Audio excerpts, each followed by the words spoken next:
Hello friends, this is Sumitra and welcome to TET Manthan. तो आज हम फिर से डिस्कस करेंगे एक बहुत इंपॉर्टेंट टॉपिक जो कि आपका approaches of teaching language. Approaches of teaching language को हम इंग्लिश के कॉन्टेक्स्ट में पढ़ेंगे आज, ठीक है। तो इसमें जो है ना, ये वाला टॉपिक आपका बहुत ज़्यादा इंपॉर्टेंट टॉपिक है। जैसे कि आपके आने वाले सभी टेट एग्जाम्स के लिए अगर मैं कहूँ तो इंपॉर्टेंट है, बट रीसेंट एग्जाम की अगर हम बात करें तो आपके आने वाले रीट एग्जाम के लिए बहुत इंपॉर्टेंट है, ठीक है। तो इस टॉपिक को अच्छे से करना है, अच्छे से समझना है एक एक चीज़ को, क्योंकि यहाँ पे सीटेट की तरह जैसा कि मैं हमेशा कहती हूँ मोटा मोटा नहीं पूछा जाता है, बल्कि मेरिट्स डीमेरिट्स कहीं से भी क्वेश्चन आ सकता है आपका। तो इसलिए ध्यान से चीज़ों को समझना है। सबसे पहले हम बात करेंगे स्ट्रक्चरल अप्रोच के बारे में। तो अगर मैं इसके नाम से ही बात करूँ तो इसमें आ जाता है आपका स्ट्रक्चर, ठीक है। यानी कि सेंटेंस का जो स्ट्रक्चर होता है उस पे यहाँ पे ज़्यादा जोर दिया जाता है, ठीक है। इससे जो स्ट्रक्चर, अब एक चीज़ आप याद रखेंगे, जो अप्रोच होता है ना वो क्या होता है, एक वाइड टर्म होती है, यानी कि बड़ी टर्म होती है। अगर ये बड़ा चीज़ अप्रोच है तो इसके अंदर आपके यहाँ पर मेथड और यहाँ पे आपकी टेक्निक आ जाती है, ठीक है। यानी कि अप्रोचेस के अंदर बहुत सारे मेथड्स को यूज़ किया जाता है। स्ट्रक्चरल अप्रोच के अंदर जैसे कि आर्मी मेथड आ गया, ऑडियो लिंगुअल मेथड आ गया, ऐसे मेथड उसके अंदर आते हैं आपके। जैसे कंस्ट्रक्टिविस्ट अगर अप्रोच है तो उसके अंदर मेथड क्या होगा, लर्निंग बाय डूइंग का मेथड होगा, ठीक है। तो इस तरीके से स्ट्रक्चर एक बड़ा टर्म है और मेथड उसके अंदर छोटा टर्म आता है, इसलिए एक अप्रोच के अंदर बहुत सारे मेथड्स हो सकते हैं, ठीक है। अगर हम बात करें स्ट्रक्चरल अप्रोच की तो इसको ओरल अप्रोच यानी कि लिसनिंग और स्पीकिंग, ये ओरल हो गया आपका लिसनिंग वाला और ये ओरल हो गया आपका बोलने वाला स्पीकिंग वाला। तो ये क्या है, इसको ओरल अप्रोच भी कहा जाता है। जैसा कि मैंने कहा जो आपका ओरल मेथड था वो भी इसी से निकला हुआ है। तो ये क्या है, लिसनिंग और स्पीकिंग दोनों पे जोर रहता है इस अप्रोच का। Each language has its own pattern of structure, जैसे कि सभी लैंग्वेजेस का अपना क्या होता है, एक स्ट्रक्चर होता है। तो स्ट्रक्चर क्या होता है, the different arrangement of patterns of words are called structure. यानी कि जो डिफरेंट अरेंजमेंट होती है वर्ड्स की, पैटर्न्स ऑफ वर्ड्स की, उसको कहते हैं स्ट्रक्चर। जैसे कि हम ये कहें अगर कि सब्जेक्ट आएगा, फिर वर्ब आएगा, फिर एग्रीमेंट आएगा, तो ये क्या है, ये आपका एक स्ट्रक्चर है वर्ड का, ठीक है। तो स्ट्रक्चरल अप्रोच में इसी स्ट्रक्चर पे सबसे ज़्यादा जोर दिया जाता है। फिर आता है here words are used in particular order to convey their sense and meaning. यहाँ पे जो वर्ड्स होते हैं ना उनको एक पर्टिकुलर ऑर्डर में यूज़ किया जाता है उनके मीनिंग को, उनके सेंस को बताने के लिए, ठीक है। नेक्स्ट अगर बात की जाए इसमें, नेक्स्ट आता है आपका कि in this way structure are the tool of language. अगर आपसे पूछ लिया जाए कि टूल ऑफ लैंग्वेज स्ट्रक्चर को कहा जाता है, किस मेथड में कहा जाता है, तो स्ट्रक्चरल मेथड में कहा जाता है, क्योंकि इसमें क्या है, स्ट्रक्चर्स को ही समझना लैंग्वेज का टूल है आपका, ठीक है। नेक्स्ट अगर हम बात करें तो स्ट्रक्चरल अप्रोच जो है उसके कुछ प्रिंसिपल्स हैं, ठीक है। तो उन प्रिंसिपल्स को देखेंगे। प्रिंसिपल्स क्या है, it is based on 3 main principles. 3 main को पढ़ेंगे हम लोग। फर्स्ट है आपका importance is given to students activity rather than the activity of the learner, activity of the teacher. यहाँ पे क्या होता है, सबसे ज़्यादा जो होती है इंपॉर्टेंस दी जाती है स्टूडेंट की एक्टिविटी को, ना कि टीचर की एक्टिविटी को, ठीक है। Importance is given to speech work. याद रखने कुछ कोड वर्ड्स, कुछ की वर्ड्स आपको, कि स्ट्रक्चर अप्रोच में क्या किया जाता है, स्पीच वर्क पे ज़्यादा ध्यान दिया जाता है, ठीक है। आपकी स्पीच पर सबसे ज़्यादा सुधार किया जाता है, ठीक है। नेक्स्ट है आपका importance is given in developing correct language habit among the students. अगर आपसे बात की जाए कि हैबिट फॉर्मेशन की बात जो है वो किस अप्रोच में की जाती है, तो किस में की जाती है, स्ट्रक्चर अप्रोच में की जाती है। भाई आपकी एक आदत डलवाई जाए सेंटेंसेस को किस तरीके से बोलना है, क्या उनका पैटर्न रहता है, ये आपका स्ट्रक्चर अप्रोच में आता है। फिर आता है particularly the habit of arranging word in English in order to replace the sentence pattern of the pupils mother tongue. यानी कि आप उसको अरेंजमेंट कर पाएँ उसकी मदर टंग से, इंग्लिश में उसका जो है पैटर्न का आप अरेंजमेंट कर पाएँ, ये आपको इसमें सिखाया जाता है। फिर आपकी आती है इक्लेक्टिक अप्रोच। ये भी एक बहुत इंपॉर्टेंट अप्रोच है और इसकी सबसे खास बात क्या है, इक्लेक्टिक अप्रोच जो है वो किसने दी, सबसे पहले Larsen, Freeman and Mallow use the term eclectic approach. ये सबसे पहले टर्म यूज़ की थी इन्होंने, ठीक है। इसकी खास बात क्या है कि इसके अंदर बहुत सारी अप्रोचेस को यूज़ किया जाता है, ठीक है। इस अप्रोच के अंदर बहुत सारी अप्रोच का मिक्सचर है, एक तरीके से चटनी बनी हुई है, मतलब ये, ठीक है। It is mixture process of structural और कम्युनिकेटिव अप्रोचेस, ठीक है। यानी कि स्ट्रक्चरल अप्रोच भी हो सकता है, कम्युनिकेटिव अप्रोच भी हो सकता है, इसके अंदर बहुत सारी अप्रोचेस का मिक्स होता है आपका, ठीक है। So it is combination of traditional modern approaches, it offer better opportunities to learn language skill, ठीक है। ये एक बेटर अपॉर्चुनिटीज़ देता है लैंग्वेज की स्किल्स को सीखने का। अब जैसे कि अगर मैं बात करूं इस अप्रोच में, तो आपको जिस भी तरीके की चीज़ सिखानी है उसके अकॉर्डिंग आप अपनी अप्रोच को चेंज कर सकते हैं। मतलब एक फिक्स अप्रोच पे नहीं रहेगा, भाई स्ट्रक्चरल अप्रोच है सिर्फ स्ट्रक्चर पे ही काम करती है, बाकी अप्रोचेस है वो उस तरीके से काम करती है, लेकिन यहाँ पर ऐसा नहीं है। ठीक है, आप यहाँ पे चेंज कर सकते हो। अगर टॉपिक है आपका स्ट्रक्चर से बिलोंग करता है तो आप स्ट्रक्चरल अप्रोच को यूज़ करो। अगर टॉपिक आपका स्पीकिंग की एक्टिविटी से बिलोंग करता है तो आप क्या करेंगे, कम्युनिकेटिव अप्रोच को यूज़ कर सकते हो। अगर आपका टॉपिक ग्रामर के टॉपिक को पढ़ाना है तो आप क्या करोगे, इंडक्टिव मेथड या फिर डिडक्टिव मेथड को यूज़ कर सकते हो। यानी कि यहाँ पे जो भी आपका टॉपिक होगा उसके हिसाब से आप फ्लेक्सिबिलिटी से अपनी जो अप्रोच है उसको चेंज कर सकते हो। It offer better opportunities to learn language skills, it gives good result without pressure on learner, क्योंकि लर्नर्स के ऊपर प्रेशर नहीं होता है कि आपको एक पर्टिकुलर पैटर्न के हिसाब से ही चलना है, तो ये बेटर अपॉर्चुनिटीज़ देता है लैंग्वेज की स्किल्स को सीखने के लिए। ठीक है, तो यहाँ पे बहुत सारी अप्रोचेस को आप क्या कर सकते हैं, यूज़ कर सकते हैं। ठीक है, जैसे रीडिंग का टॉपिक है अगर, तो आप उसको रीडिंग के लिए ऑडियोलिंगुअल मेथड यूज़ कर सकते हो। ठीक है, तो ये क्या देता है आपको, बहुत सारे ऑप्शंस दे देता है इक्लेक्टिक जो अप्रोच है आपका। ठीक है, तो आप याद रखेंगे बहुत सारी अप्रोचेस की बात जब की जाती है जो मिक्स करके हम यूज़ कर सकते हैं तो वो किस में आती है, इक्लेक्टिक में आती है। अगर इसकी मेरिट्स की बात की जाए तो भाई बहुत अच्छा अप्रोच है ये कि लैंग्वेज के स्किल्स को ओवरऑल आपको सिखाने के लिए अपॉर्चुनिटीज़ ज़्यादा दी जाती हैं इसके अंदर में। ठीक है, तो ये हो गया आपका। अगर हम बात करें नेचुरल मेथड, ये भी बहुत इंपॉर्टेंट है। Natural approach is a method of language teaching developed by Stephen Krashen और ट्रेसी टेरल ने इसको यूज़ किया था। स्टीफन क्रैशन ने और ट्रेसी टेरल ने इसको सबसे पहले क्या किया था, डेवलप किया था। ये आपको याद रखना है, आया वो क्वेश्चन है। ठीक है, the theory is based on the radical notion that we all learn language in the same way and that way can be seen in how we acquire our first language as children. इनका क्या मानना था, इनकी theory क्या थी, इस पे based थी कि भाई हम सब ने जो लैंग्वेज सीखी है ना वो एक ही तरीके से सीखी है, वो है उस तरीके से जैसे कि हमने अपनी फर्स्ट लैंग्वेज को एक्वायर किया है। ठीक है, हम सब ने उस तरीके से लैंग्वेज को सीखा है, हमने फर्स्ट लैंग्वेज क्या किया है, एक्वायर किया है। तो इसी तरीके से if we want to know the secret of picking up a new language we should observe how a child get his first. यानी कि अगर आप उसको सेकेंड लैंग्वेज सिखाना चाहते हैं तो उसका एक ही सीक्रेट है कि आपको ऑब्जर्व करना है कि बच्चे ने अपनी पहली भाषा को यानी मदर टंग को किस तरीके से सीखा है। और मदर टंग को हम सब जानते हैं कि किस तरीके से सीखा है, बिल्कुल ही नेचुरली सीखा जाता है। ठीक है, तो मदर टंग क्या होती है आपकी, बिल्कुल नेचुरली सीखी जाती है। तो ये अप्रोच ये कहती है कि in the natural approach you are not forced to utter words और phrases much less pronounce them correctly.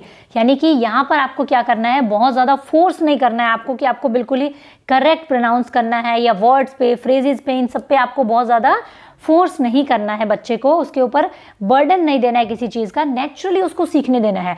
There are no endless drills on correct uses and no mention of the grammar rules or long list of vocabulary to wrap your head around। यानी कि आपको यहाँ पे ऐसा नहीं है कि मतलब endless drills देनी है, करेक्ट यूज़ पे जोर देना है, या फिर ग्रामर रूल्स को मेंशन करना है, वोकेबलरी की लिस्ट आपको रटनी है, ऐसा कुछ भी नहीं करना है, क्योंकि आपने अपनी मदर टंग को सीखने के लिए ये सारे के सारे पापड़ नहीं बेले हैं।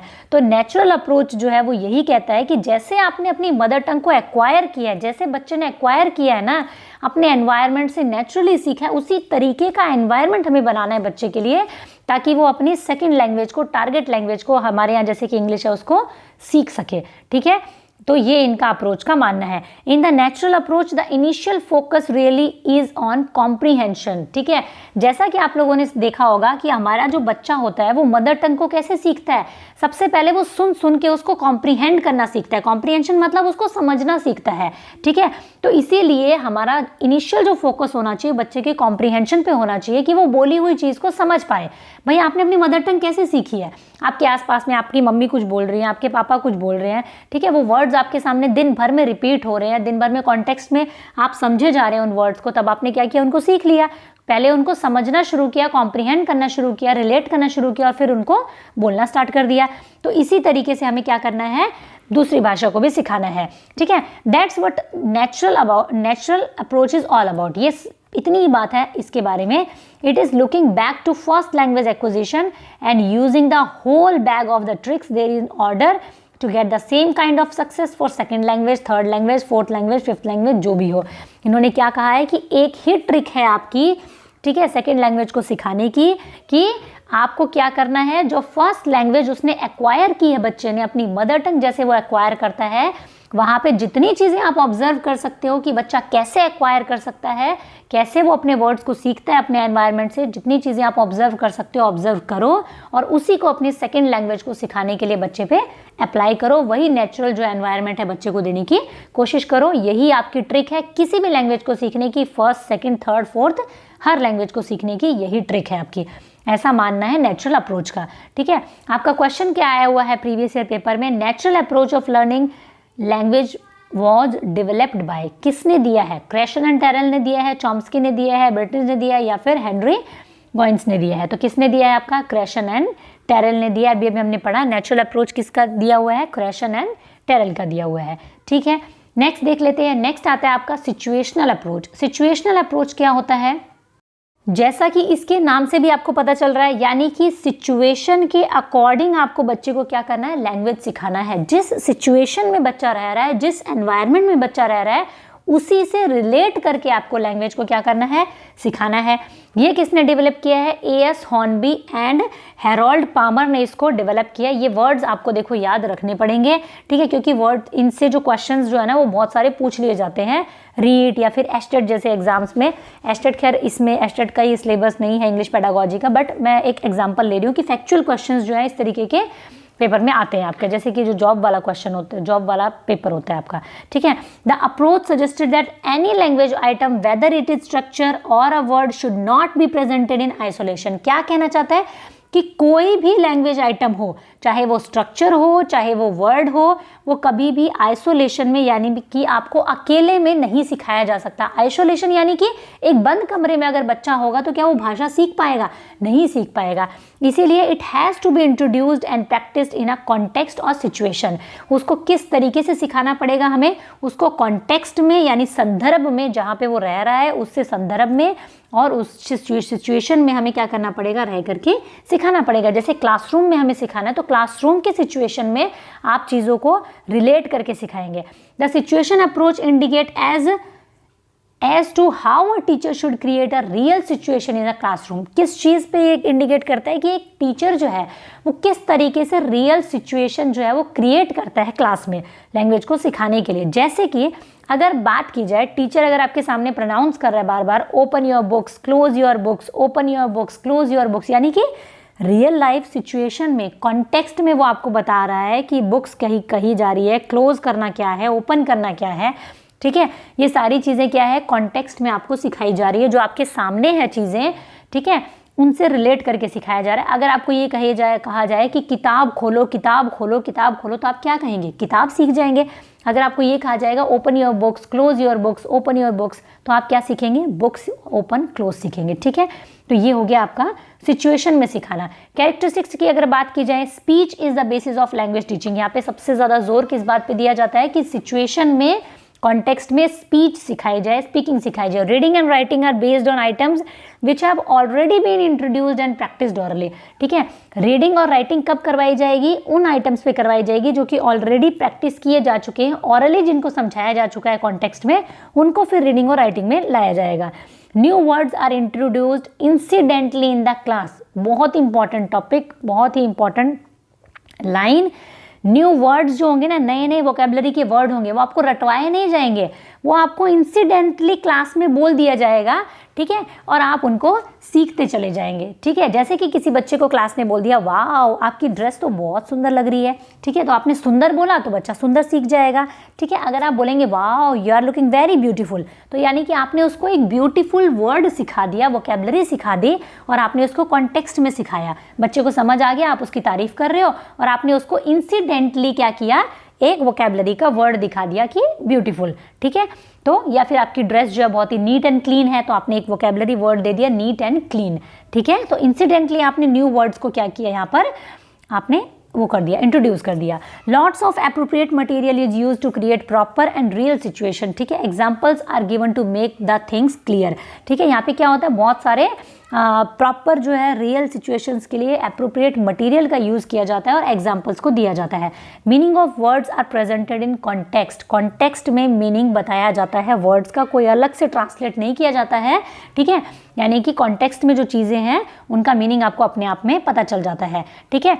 It creates interest among the student. Merits क्या होंगी भाई, ऑब्वियसली सी बात है, जब इस तरीके का हम अप्रोच अपनाएंगे तो बच्चे का इंटरेस्ट जगेगा उस लैंग्वेज के प्रति, ठीक है। लर्निंग बाय प्ले पर एम्फेसिस होगा कि खेलते खेलते बच्चा सीख जाए।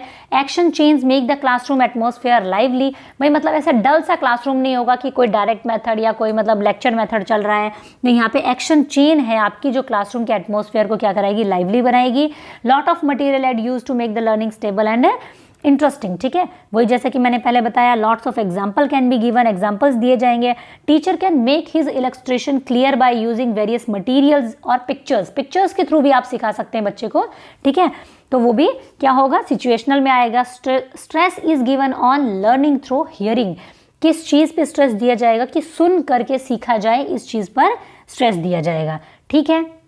ठीक है, तो ये हो गया आपका सिचुएशनल अप्रोच। अगर इसके कुछ डिमेरिट्स की बात की जाए तो ये क्या है कि हम सिर्फ लोअर क्लासेस के लिए सबसे ज़्यादा बेस्ट है ये। सीनियर क्लासेस में आने के बाद में आप इस अप्रोच को बहुत ज़्यादा एप्लीकेबल नहीं कर सकते हैं। टेक्स्ट बुक जो होती है उसको आप इसके थ्रू नहीं पढ़ा सकते, क्योंकि ज़रूरी नहीं है कि टेक्स्ट बुक में लिखा हुआ हर जो वर्ड है उसको आप क्या कर सकें, कॉन्टेक्स्ट में बच्चे को समझा सकें, या फिर इतनी ज़्यादा सिचुएशन आप क्रिएट कर सकें। लिमिटेड वोकैबुलरी को ही आप समझा सकते हैं। जैसा कि मैंने बताया कि जो इतनी मतलब लंबी चौड़ी हमारी इंग्लिश की वोकैबुलरी है, उस हर वोकैबुलरी के वर्ड को आप कॉन्टेक्स्ट में नहीं दिखा सकते, रियल लाइफ सिचुएशन में आप उसको नहीं शो कर सकते, ठीक है। ट्रेन टीचर्स के रिक्वायरमेंट होगी, ठीक है। बहुत ज़्यादा ट्रेन टीचर्स चाहिए होंगे जिनकी खुद की वोकैबुलरी बहुत स्ट्रांग हो और जिनकी जो सिचुएशनल अप्रोच को बहुत अच्छे से यूज़ करना जानते हो, ठीक है। Prose, poetry, rapid readers can not be taught through this approach. इस तरीके की चीज़ें जैसे कि प्रोज हो गया, पोइट्री हो गया, जिनके अंदर एक क्या होता है, इम्प्लिसिट मीनिंग होता है, अंदर छुपा हुआ मीनिंग होता है, उनको आप इसके थ्रू नहीं सिखा सकते। ये इसका एक डिमेरिट है। Sometimes it become difficult to relate the statement of the teacher with the created, ठीक है। क्या है, समटाइम्स कई बार टीचर के लिए भी बहुत मुश्किल हो जाता है कि किसी भी चीज़ को रिलेट करके सिखाना, किसी स्टेटमेंट को रिलेट करके सिखाना, ठीक है। तो इससे क्वेश्चन क्या आया है आपका, in which approach does the teacher introduce the new words incidentally in the class. जैसा कि हमने अभी पढ़ा कि नए वर्ड्स को जब क्लास में इंसिडेंटली सिखा दिया जाता है टीचर के द्वारा, तो उसको कौन सी अप्रोच कहा जाता है, स्ट्रक्चरल, सिचुएशनल, मल्टीलिंगुअल या फिर मल्टीमीडिया। तो कौन सा होगा आपका, सिचुएशनल अप्रोच होगा, यानी कि सिचुएशन के अकॉर्डिंग आपको सिखा दिया, कॉन्टेक्स्ट में सिखा दिया, इंसिडेंटली ही आपको सिखा दिया, तो वो होगा आपका सिचुएशनल। कम्युनिकेटिव अप्रोच जो होता है वो क्या होता है, देखो फिर मैं आपको कहूँगी, नाम से याद रखा करो, कम्युनिकेट करना, यानी कि कहीं ना कहीं बोलने पे बात की जा रही है, इंटरेक्शन पे बात की जा रही है, कम्युनिकेशन पे बात की जा रही है, ठीक है। तो इसमें वही किया जाता है। The sociolinguist Dell Hymes propagated this approach. किसने दिया था, डेल हाइम्स ने इस अप्रोच को दिया था। फिर आता है आपका the communicative approach is the latest approach of the teaching. अगर पूछ लिया जाए आपसे सबसे ज़्यादा नई, रिसेंट, लेटेस्ट अप्रोच कौन सी है तो वो आपकी कम्युनिकेटिव अप्रोच होगी, ठीक है। This approach lays a great emphasis on the use of language. जैसा कि मैंने बताया, कम्युनिकेशन पे जोर दिया जाएगा, लैंग्वेज को यूज़ करने पे सबसे ज़्यादा जोर दिया जाएगा। It enable the student to communicate his ideas in a better way. ये बच्चों को इस लायक बनाती है कि वो अपने आइडियाज़ को एक बेटर वे में कम्युनिकेट कर पाए। The communicative approach aim to make all the learner attain communicative competency that is use language accurately and appropriately, ठीक है। इससे क्या होता है, इसका एम क्या होता है कि बच्चा जो है ना वो कम्युनिकेटिव कॉम्पिटेंसी बच्चे के अंदर में आ जाए और वो लैंग्वेज को एक्यूरेटली और एप्रोप्रिएटली यूज़ कर पाए। एक्यूरेटली यानी बिल्कुल सही और एप्रोप्रिएट यानी कि जिस जगह पर जैसा बोलना चाहिए, जिस तरीके से बोलना चाहिए, उस तरीके से लैंग्वेज को यूज़ करना बच्चे को आए। It provide the communicative opportunity where the student may be able to communicate their ideas through dialogue, discussion, debate, literary और cultural activities of the student, ठीक है। यहाँ पे क्या करना है, हमें बच्चे को कम्युनिकेटिव अपॉर्चुनिटीज़ देनी है बहुत सारी, कि बच्चा जो है वो संप्रेषण कर सके, उसको बहुत सारी अपॉर्चुनिटीज़ देनी है कि वो अपने आइडियाज़ को मतलब क्या करे, प्रेजेंट कर सके, ठीक है। किस तरीके से, डायलॉग्स के थ्रू, डिस्कशन करनी है, डिबेट देना है बच्चे को, लिटरेचर के थ्रू, कल्चरल जो एक्टिविटीज़ होती है उसके अंदर पार्टिसिपेट करे बच्चा, और एक्टिव इस पार्टिसिपेशन के ही साथ साथ वो क्या करे, अपनी कम्युनिकेशन स्किल को बेहतर कर ले। The skill of speaking and writing are included in communication approach. इसके अंदर स्पीकिंग और राइटिंग स्किल को जो है वो ज़्यादा एम्फेसिस किया जाता है। मेरिट्स क्या है इसके, the merits of communicative approach is to develop the speech ability. जहाँ तक बात की जाए इसकी मेरिट्स की, तो सबसे इंपॉर्टेंट क्या है, कम्युनिकेट करना, स्पीच की एबिलिटी पर जोर दिया जाता है। The most obvious advantage in communicative language teaching is that of the increase of fluency in the target language. ठीक है, क्या इंक्रीज करना है, अगर बात की जाए कि टारगेट लैंग्वेज में फ्लुएंसी इंक्रीज करना किस लैंग्वेज में आता है, तो किस में आता है, आपका कम्युनिकेटिव में आता है। ठीक है, फ्लुएंसी को इंक्रीज करना इसका मेन एडवांटेज होता है। CLT approach is the interaction between teacher, student and peer are significantly increased and highly considered. ठीक है, इससे क्या होता है, एक बहुत ही इंटरेक्टिव अप्रोच है ये, जिससे कि टीचर्स के बीच में, स्टूडेंट्स के बीच में, पीयर्स के बीच में एक अच्छा जो है इंटरेक्शन हो पाता है। डिमेरिट्स क्या है, CLT approach focuses on fluency but not accuracy. अब याद रखना, ये फ्लुएंसी पर तो जोर देती है लेकिन ये एक्यूरेसी पर ध्यान नहीं देती है। जैसा कि आपने बहुत सारी जगह पे ये देखा भी होगा, सुना भी होगा कि जब कोई बहुत ही फ्लुएंटली इंग्लिश बोल रहा होता है तो हम उसकी जो एक्यूरेसी होती है ना, उसकी कहीं ना कहीं हम उसको इग्नोर कर देते हैं कि वाह कितनी अच्छी इंग्लिश बोल रहा है, तब हम उसकी ग्रामेटिकल मिस्टेक्स नहीं पकड़ते हैं, हम उसकी फ्लुएंसी पे मतलब एक तरीके से फिदा हो जाते हैं, है ना। तो वो बात है। This approach ignores grammar and structure. ये अप्रोच जो होती है वो ग्रामर और स्ट्रक्चर को इग्नोर करती है, सिर्फ और सिर्फ इस चीज़ पे ध्यान देती है कि बच्चा जो है वो कम्युनिकेट कर पाए अपने आइडियाज़ को। Student don't get proper environment for communication. यहाँ पे डिमेरिट क्या है कि बच्चों को एक प्रॉपर एनवायरनमेंट नहीं मिल पाता है कम्युनिकेशन के लिए। जैसा कि हम इंडिया की बात करें तो यहाँ पे बच्चे को ना घर पे इंग्लिश बोलने के लिए प्रॉपर एनवायरनमेंट मिलेगा, ना ही अगर बहुत ही स्ट्रिक्ट इंग्लिश मीडियम स्कूल है तब बेशक, अदरवाइज स्कूल में भी उसको ये एनवायरनमेंट नहीं मिलेगा, अपने दोस्तों के साथ खास करके उसको बोलने नहीं मिलेगा। तो ये बात है। Train teachers are not available in this approach to teach English language. ठीक है, अब इसके लिए क्या है, जब इतनी इस पे एम्फेसिस दिया जा रहा है कम्युनिकेशन पे, तो आप सोचिए कि टीचर की कम्युनिकेशन स्किल जो होती है वो कितनी ज़्यादा एक्सेल होनी चाहिए। तो वैसे ट्रेन टीचर्स जो है हमारे पास में अवेलेबल नहीं हो पाते हैं। ठीक है, ये इसका डिमेरिट हुआ। तो ये आपकी कुछ बहुत ही इंपॉर्टेंट अप्रोच थी जो मैंने इसमें ली है सारी की सारी। तो अगर आपको वीडियो पसंद आया हो तो ज़रूर आप इसे शेयर ज़रूर करें अपने सभी फ्रेंड्स के साथ में। लाइक करें अगर आपको वीडियो पसंद आया हो, लाइक करना बिल्कुल भी ना भूलें। मैं देखती हूँ कि आप लोग वीडियोस देखते हैं बट लाइक करना हमेशा भूल जाते हो, लाइक करना मत भूला करो यार। और अगर आपको कोई भी कन्फ्यूजन हो तो कमेंट सेक्शन में अपना कमेंट ज़रूर दें। ठीक है, अगर वीडियो पसंद आया हो तब भी कमेंट करें आप कमेंट सेक्शन में। सब्सक्राइब करें अगर आप नए हैं और इस बेल आइकन को हिट करके ऑल नोटिफिकेशन जो है वो ज़रूर प्रेस करें। मेरे चैनल का जो एनालिटिक्स है वो ये कहता है कि 50% से भी ज़्यादा स्टूडेंट ने बेल आइकन को हिट जो है वो नहीं कर रखा है। ठीक है, तो जब भी न्यू वीडियो आएगी तो आपको नोटिफिकेशन जो है वो नहीं मिल पाएगी अगर आपने बेल आइकन हिट करके ऑल नोटिफिकेशंस को प्रेस नहीं किया है। ठीक है, तो आई होप कि आपको समझ में आया होगा। और आपका कोई भी और डिमांडिंग टॉपिक है अगर जो आप चाहते हैं मैं डिस्कस करूं तो आप ज़रूर मुझे कमेंट सेक्शन में बताएं। Thank you, keep learning, keep supporting and keep sharing.